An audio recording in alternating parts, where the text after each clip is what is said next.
more and more the business community is following that lead. Today, we are celebrating one story of impact from Ashoka's Executive in Residence program and our 4-year partnership with Western Union.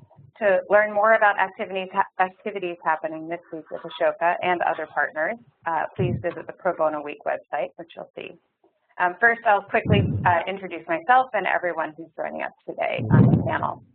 I'm Kelly Moore. I'm Managing Director of Ashoka's Executive in Residence program.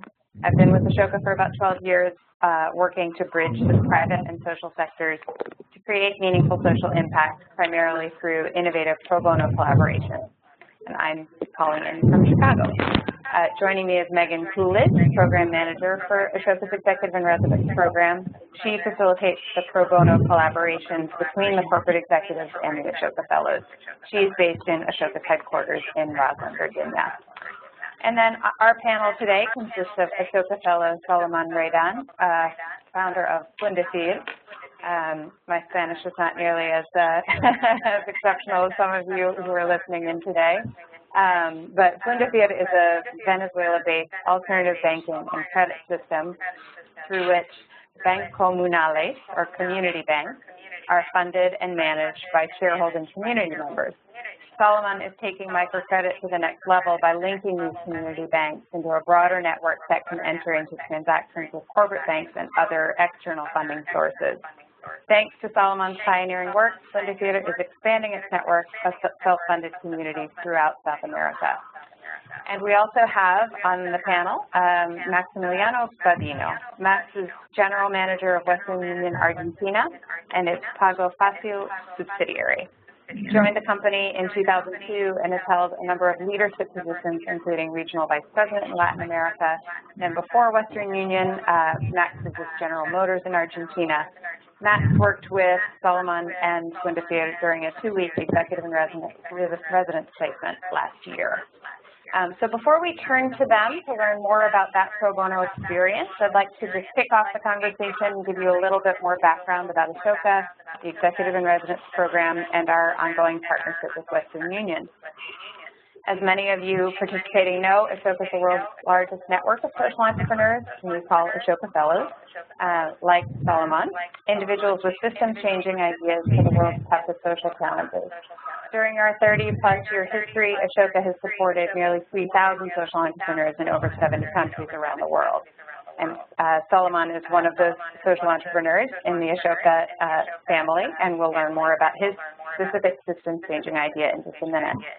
Finding and supporting social entrepreneurs has always been the core of Ashoka's work, but our mission and vision has really evolved far beyond that. The world is becoming increasingly complex, and the number of global problems we face far outweighs the number of solutions. We believe that in order to make sustainable, positive social change in the world, we need to create a world where everyone is a change maker, where everyone is equipped with the skills and confidence that they need to create positive social change. Through the Executive in Residence program specifically, we seek to connect talented corporate executives like Matt with leading social entrepreneurs who work on meaningful pro bono projects that help to solve an organizational or social challenge that the Ashoka Fellow is facing in that moment. This program enables us to accelerate their social impact while developing corporate executive change makers through the experience that pushes them outside of their comfort zones, encourages entrepreneurship and innovation by providing participants access to those cutting-edge social innovations and the social entrepreneurs leading them. Gives them an opportunity to practice their change-making skills, empathy, leadership, teamwork, and problem-solving. And equipped with this expanded experience and skill set, the Executive in Residence alumni return to the roles within their company more prepared to identify shared value opportunities and to make positive change in their company, in their community, and beyond. As you can see on the slide, with nearly 3,000 social entrepreneurs around the world and executives coming from many different countries, we're also able to create a truly cross-cultural experience for executives and social entrepreneurs. So the partnership between Ashoka and Western Union launched in 2009 and has grown every year since then. It seeks to unleash innovation and expand access to financial services and economic opportunities globally. Western Union helps to realize this by allowing its opportunities to take part in the Executive in Residence program for Western Union leaders. Now that everyone knows a little bit more about Ashoka and Executive in Residence and our partnership with Western Union, let's dive into today's conversation. Salomón, would you like to start us off by introducing yourself and explaining Fundefir's work in a bit more detail? Okay, thank you, Kelly. Thank you very much. Thank you for the invitation. Fundefir, basically, our organization has developed a lot of time to create a method that can be replicated and can be used by poor communities to bring financial services to poor communities, but instead of going and using traditional microfinance, we do it by transforming informal mechanisms that people have been used for ages in their own community.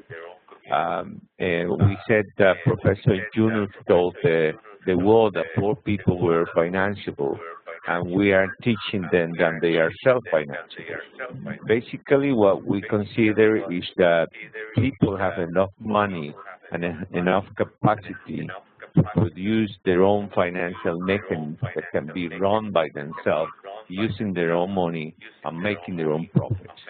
So instead of bringing money from an external organization like a bank or NGOs or government, we just teach community how to handle a local mechanism, very much like the one they have used for ages, but they need to be transformed and improved. Some of those informal mechanisms that people use are badly designed. They are not good enough. They don't take into account sustainability. They don't take into account. They don't manage risk as well as they should. So we transform some of those mechanisms and teach the people how to use their own money to run their own bank. Basically, that's what we have done. We call ourselves the other microfinance because it's not based on external money, but based on people's money. Whatever they make is going into their own hands. Whatever they fail is also going into their own hands. They are responsible for what they're doing. But it's easier to have a large or very important return of the money if the money that you borrow belongs to your own neighbors. It's very difficult not to pay to your own neighbors. Of course, some people will say, well, but if they are poor, they won't have the money to bring into the system or to bring into the bank. But we have proven in 4 continents already and in over 400 communities that they are able to do that, even if they are very poor. Because what happens is offer and demand is normally balanced through the Bank Communal. So people with very few money probably will have very small demands for credit for amounts. So if you do it locally, and instead of taking the money into your mattress or under your pillow, you put it into a system that will help your neighbors to borrow, and also that will produce some profit for you. That perhaps we think that's a good idea. We have dedicated ourselves for the last maybe 10 years to expand the model and to prove it in many different countries and in many different communities. And so that's basically what Fundefir has done. Great. And Max, if you'd like to just give a brief overview of your background, and then we can talk specifically about the project. Okay. Thank you, Kelly. Regarding my background, I studied law at the university, and I have an MBA. And basically, during the last 25 years, I have been working in the corporate side, American companies, always. And it was very interesting for me to have the opportunity to apply to this program and to participate in that, because it opened my eyes in a completely different way in terms of there's a lot of things happening in the social side, the NGO side, that usually when one is I don't know, working on the corporate side of the business, you tend to lose perspective of that universe. And it's a very rich universe with a lot of people that are working hard to make something happen, that they have a vision. And it's completely different from the corporate side when you have a forecast. I mean, having a vision and not being sure how to comply with the vision, how to make it happen, but have a vision is different from the forecast that we have every month, every year, and you know the resources that we are going to act to make it happen. I mean, on the NGO side, there is a struggle that is completely different from our corporate life. In terms of resources, I learned a lot of not taking for granted all the things that we have in the company, whatever the company is, and usually I tend to complain about I don't have this or don't have enough funds for doing that or IT. But when you get into the NGO level, I mean, the availability of resources and the creativity and the push to make it happen despite all the problems is absolutely different from our day in, day out work. And I really I value a lot the opportunity to understood that Salomón gave me, and also Ashoka. Dive into talking specifically about the project. Maybe, Salomón, maybe you could talk about what the need was. I know it's been a year's time, but maybe you could talk about what the need was and why you were interested in participating in this program. And then Max, I'll throw the same question to you. Sure. We knew that we had something good in hand. You know, we have a good project, a good model, but we didn't know how to expand it. We thought, I have participated before in front of the Ashoka meeting. One of the most important was the Globalizer, which was a meeting in where they brought together a number of large business entrepreneurs who were able to expand and to globalize their companies, together with some fellows that were in a point in where the project was probably able to be globalized. We joined together for almost 2 days or 3 days to try to understand how to expand the model. But to be honest, it wasn't good enough for me. I didn't learn that much. Social business entrepreneurs have strategies that were not exactly the one we were looking for. So when I came back, I thought we need something more specific, something that would probably someone to help us to understand the problem. Because basically we thought, well, if we have something good, it's just going to expand, like, you know, like a virus. But it's not so. I mean, you need a strategy, and very important one, and you need someone who knows about marketing, and someone who will help you to develop a strategy to expand. So we were looking for someone to come and help us, and that was the problem. How are we going to make it available for millions of people, and also how are we going to do it sustainable? Those two major things were the ones that took the ones that we wanted to have someone to help with.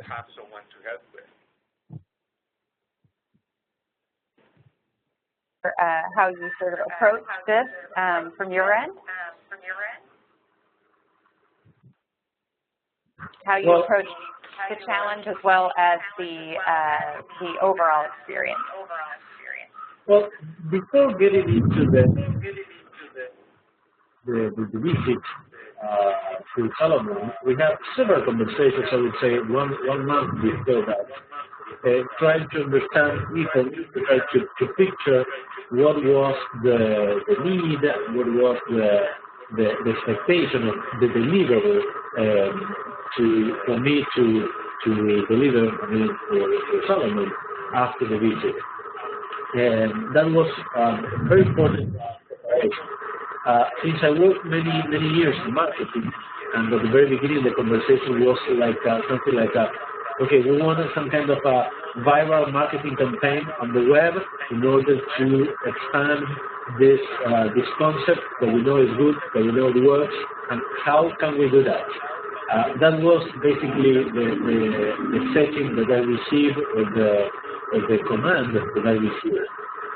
And I tried to think a lot about that, and since I didn't have much of experience with NGOs, I started talking with many NGOs in Argentina before getting into Venezuela to better understand the world of the microfinance, to better understand all the players and all the interactions between NGOs of different levels.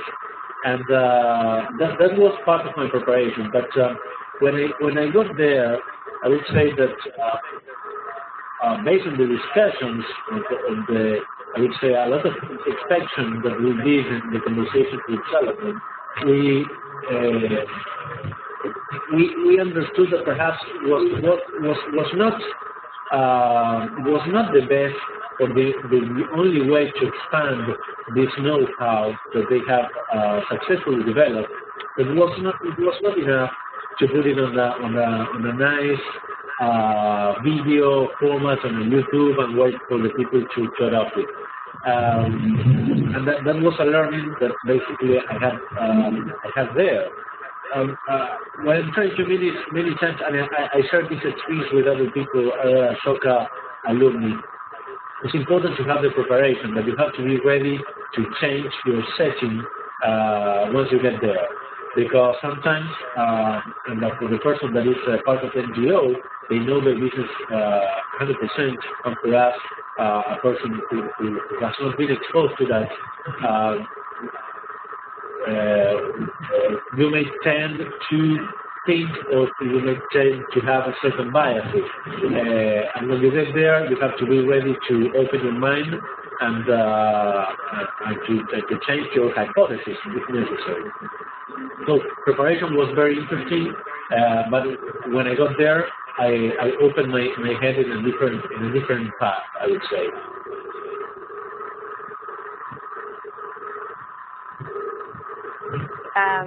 Both of you, about the impact of the collaboration. What were the immediate results, and then Salomón, what have you seen since that initial collaboration? Well, I think Max was quite good at pointing out some realistic issues. You know, we had something good, but it wasn't that good as to expand itself. You know, to expand by itself, we needed a strategy. So he pointed out, how are we going to grow, for example, in an area like Latin America?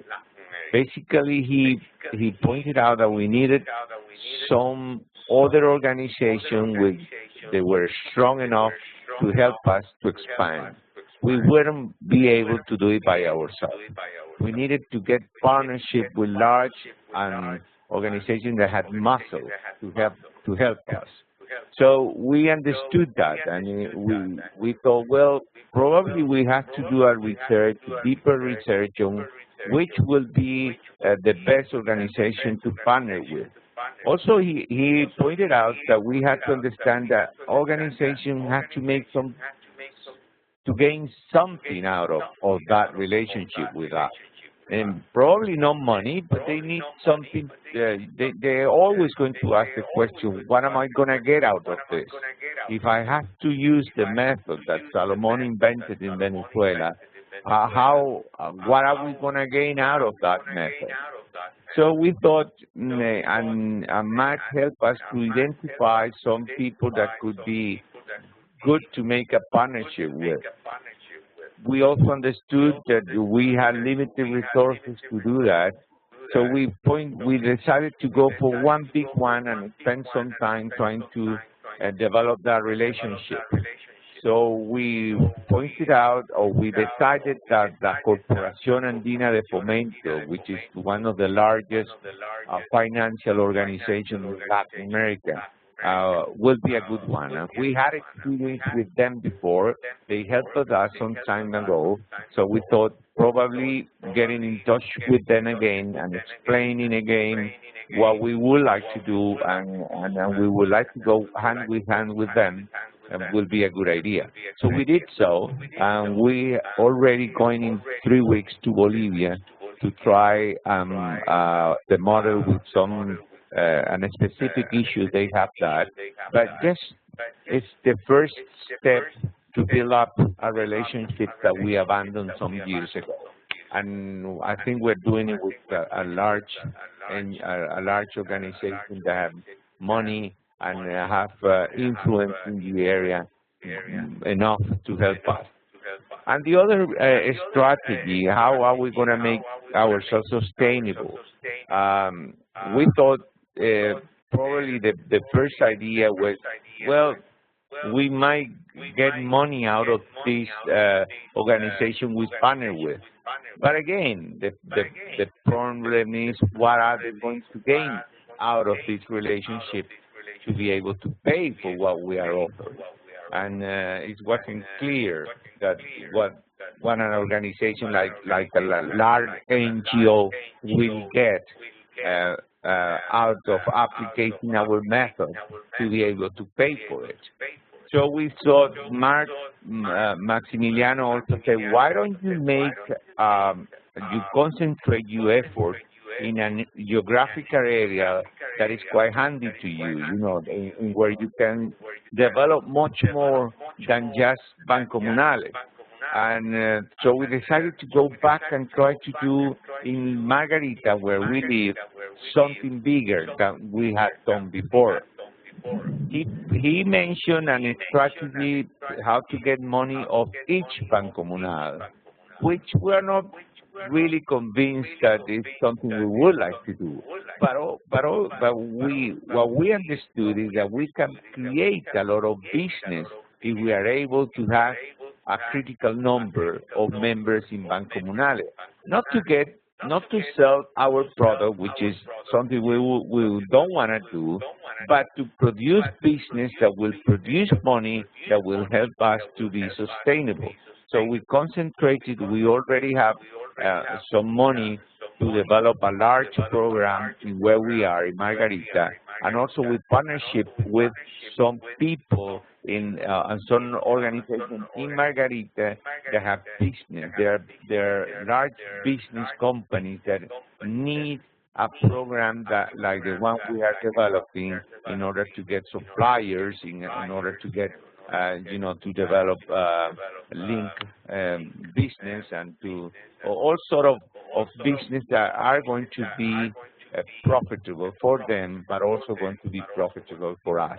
So instead of charging money to the Bancomunales, which we were reluctant to do, and we are still quite reluctant to do, we are more into the idea of developing business that will produce money for them, for us, and for the company that join us.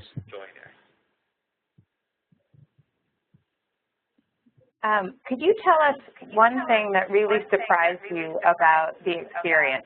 We'll start with you, Max. Something that you were not expecting to either gain from the experience or to be challenged by. Well, as I was telling you, an eye-opener, the existence of this social NGO universe. I mean, when I started talking about all this, with many of these entities, try to understand the possibility of having a business alliance between Salomón and the other NGOs, I was not aware that this universe was out there.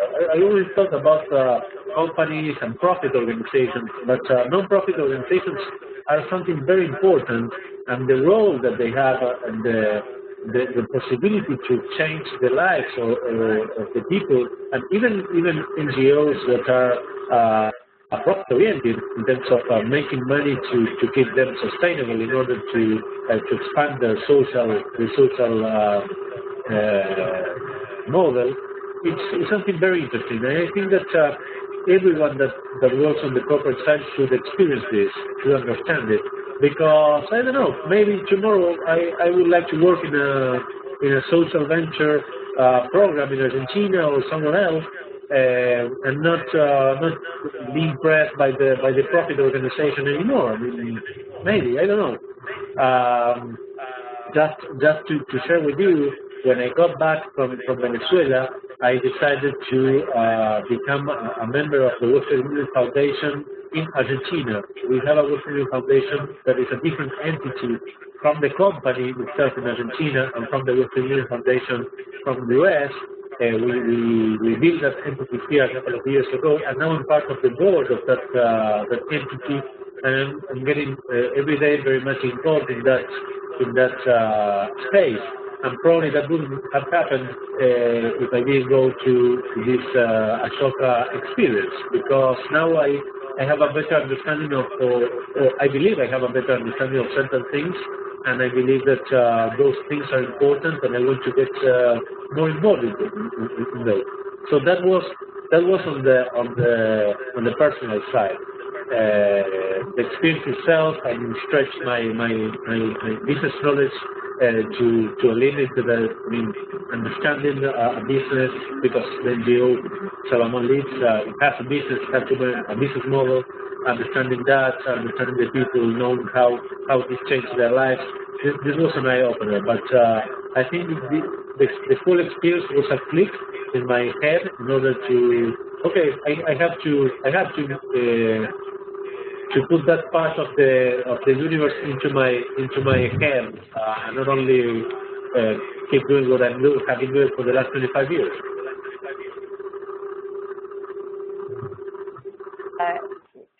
Provide any, to either of you, any new insight or perspective about how business and social sectors can collaborate?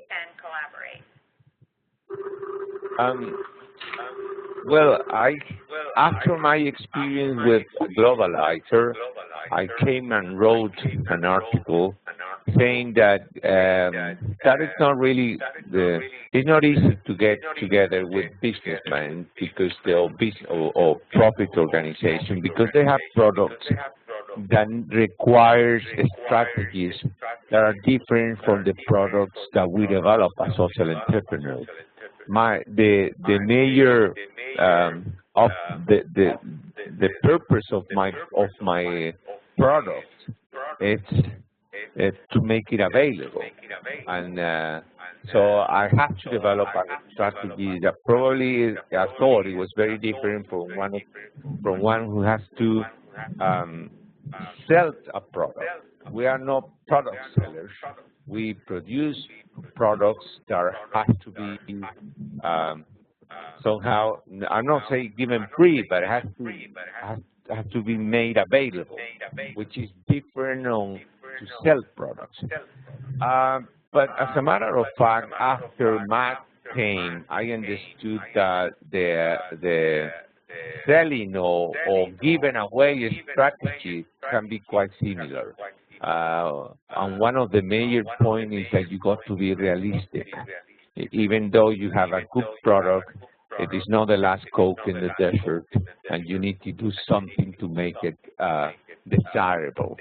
I think Max was quite good to teaching us that, it's not just that you have something good. You need to make something for people to understand that it's good, and to really understand they're going to make something out of it. So I changed my mind after the Globalizer and after the relationship with Max. I decided, or I thought, I understood that the strategy could be quite similar. As you talk about your work with Western Union Foundation in Argentina, do you have a different perspective after this experience about how you think the corporation or the foundation should work with social sector organizations? Well, in Argentina, we are starting with the foundation. I think that what I'm trying to do is basically we have 1,000 employees now. a big population. It's a big population for an average company in Argentina. It's a big population for the producing. Max, I'm sorry to interrupt you. It's really hard to hear you all of a sudden. Maybe if you can move the mic a little bit closer, that might help. Thanks.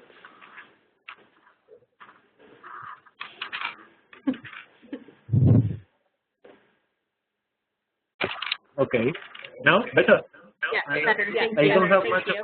don't have much of a voice because I'm with flu, but that's probably one of the features.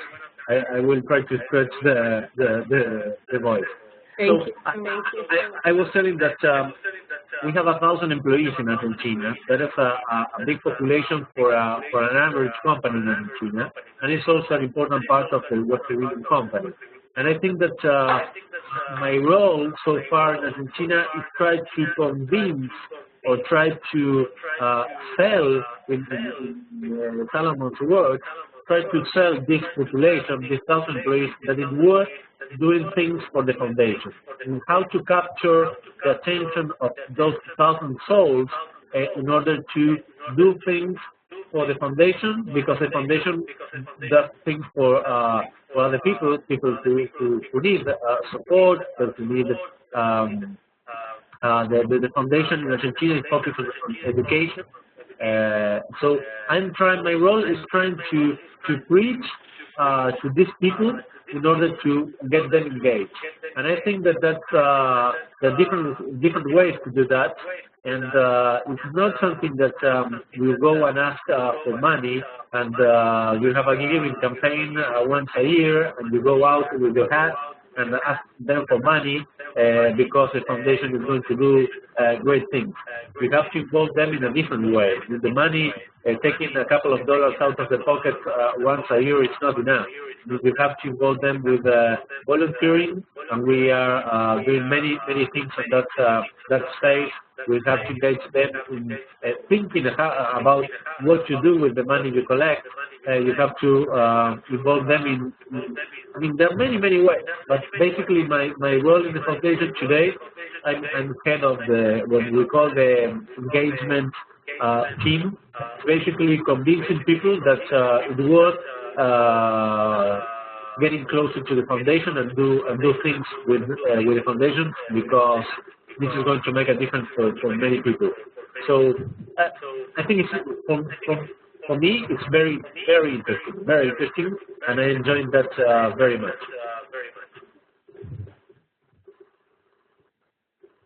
One of the goals that we have for the Executive and Residence Program with Western Union, now that we have a group of executives who have had certainly not the same but similar experiences with Ashoka Fellows, is creating more of an alumni network among the participants, or the alumni. So how, if at all, do you think that group will sort of, as sort of future leaders of, current and future leaders of Western Union, how do you think this experience will change the way they manage, the way they lead, the way they, sort of view problems and challenges in the company? As I was telling you at the beginning, I really recommend this experience for any corporate or any business leader. I do recommend them to participate. In fact, one of my friends here, the local or regional head for legal, is now in Peru participating of the Ashoka experience. Based on the conversations that I had with him during the last year, and he is very much involved in the foundation too now. So, in essence, I recommend the experience because it's good for someone. I mean, whoever you are going to share your time, the Salomons of the life, whoever is going to receive part of your thoughts.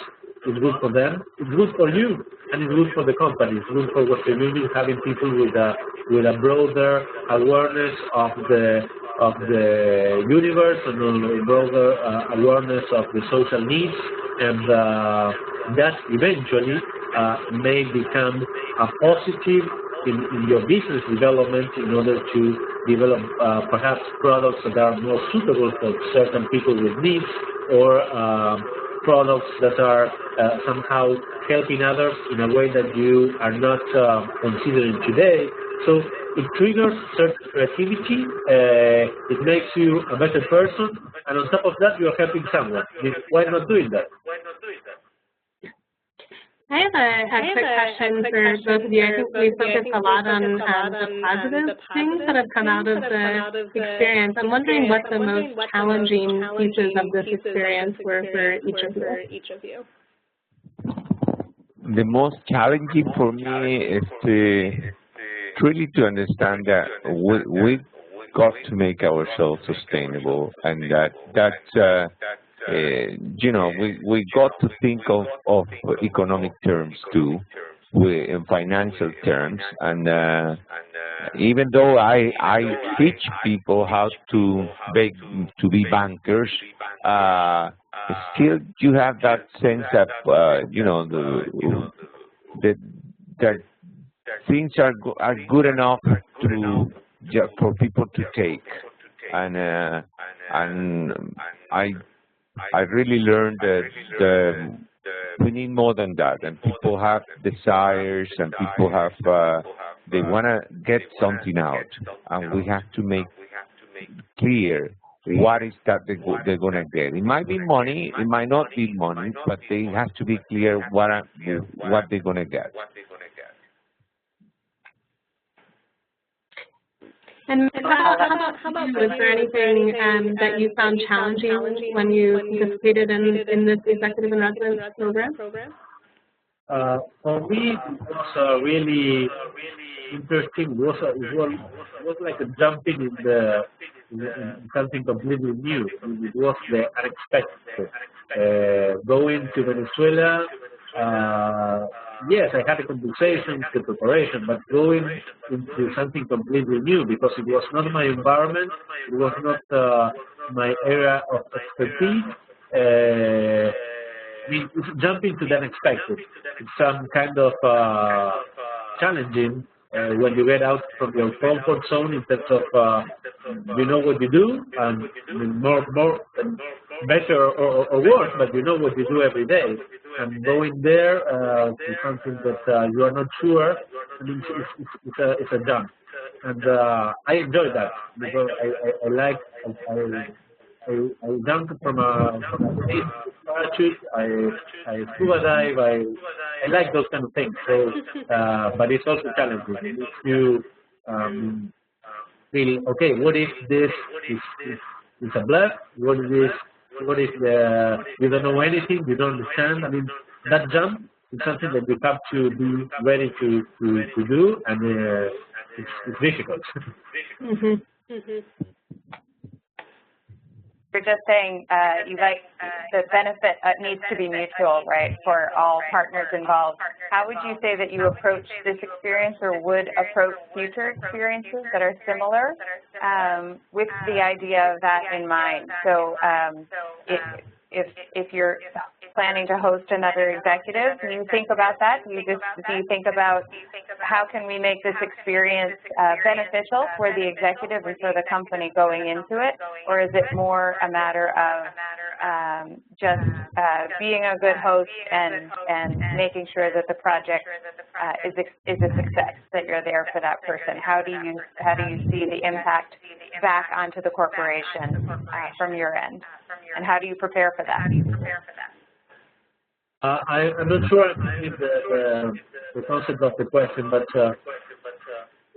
I think that... sorry, for Salomón. Okay.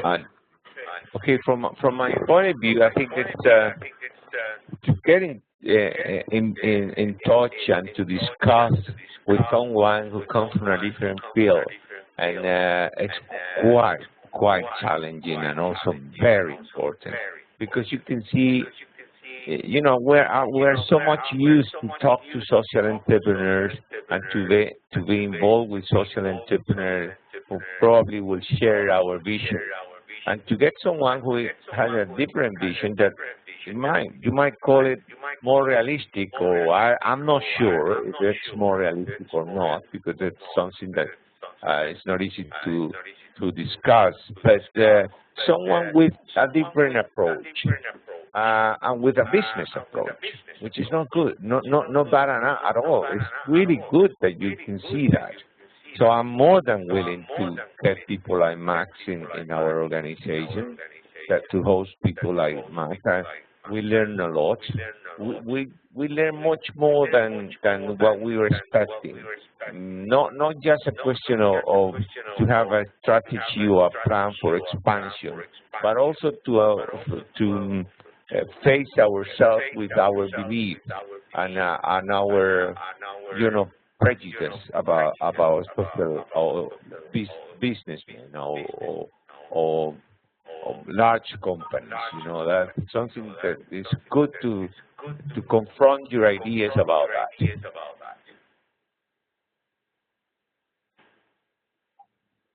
The participants, feel free to just chat those in the little chat box. Megan, do you have another question? I do. I have one. So I'm wondering for you, Max. A lot of times, pro bono partnerships are focused on, the corporate person helping the social entrepreneur in his organization. And I'm wondering, this is kind of a unique situation since Salomon's work is in the financial services field. So I'm wondering if you learned anything in particular about financial services that you didn't know before this experience that might be relevant to Western Union's business. Yes, that is a very good question, and I have two thoughts about that. One is related to the people itself. I had the opportunity to talk long hours with Salomon about the profile of the people involved in the process, the kind of the candidates or the situations, and who are the main customers for Salomon's activity. And by learning about them, I understood a lot who our customers are, because most of these people could be candidates for Western Union services. So there's given this opportunity that I have, there's certain an overlap of the profile of the members of the Banco Communal with most of Western customers in Latin America. So that was very interesting to get closer to the customer in a way. That was the first one. The second one, it's also extremely interesting for me, because understanding better or trying to understand better, getting in touch with this microfinance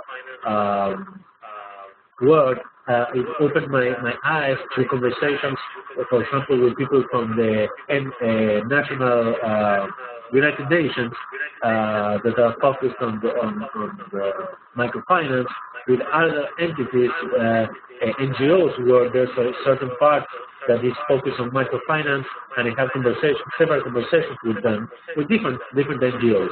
And that was interesting for me, because not only because of the project itself, but to better understand the point of view that banks, the point of view that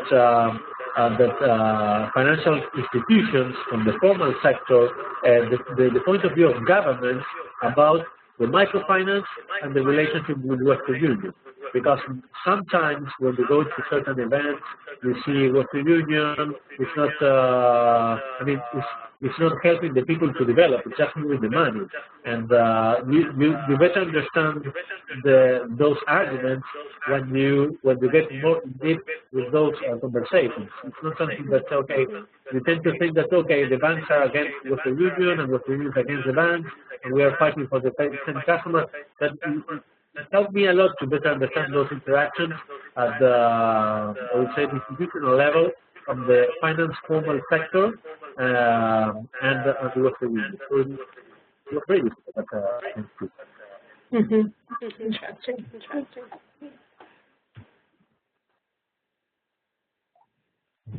Great. Do we have any questions from any of the attendees who have joined?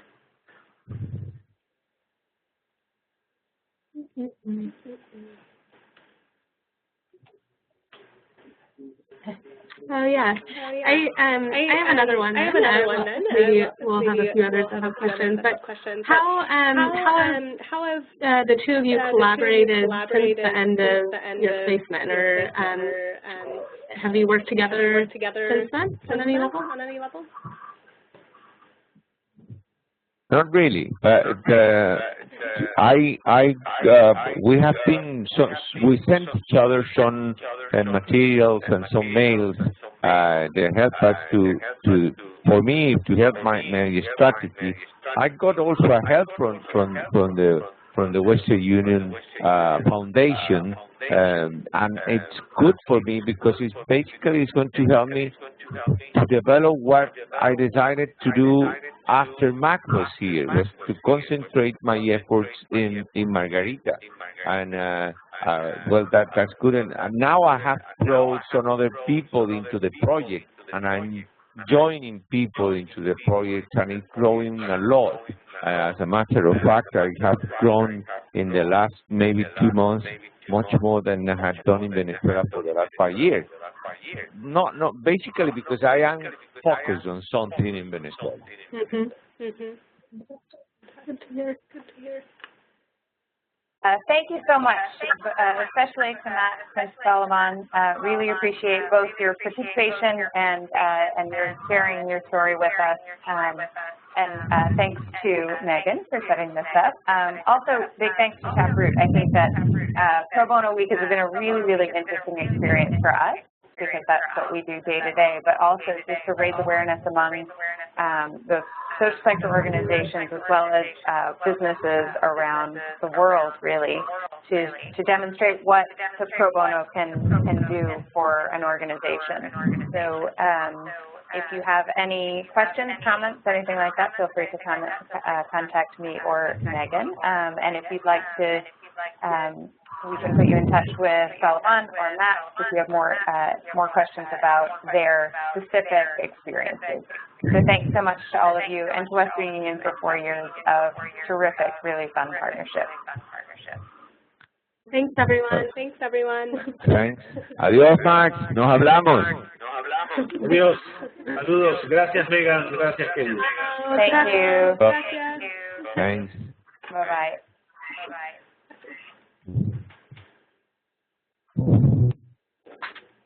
The leader has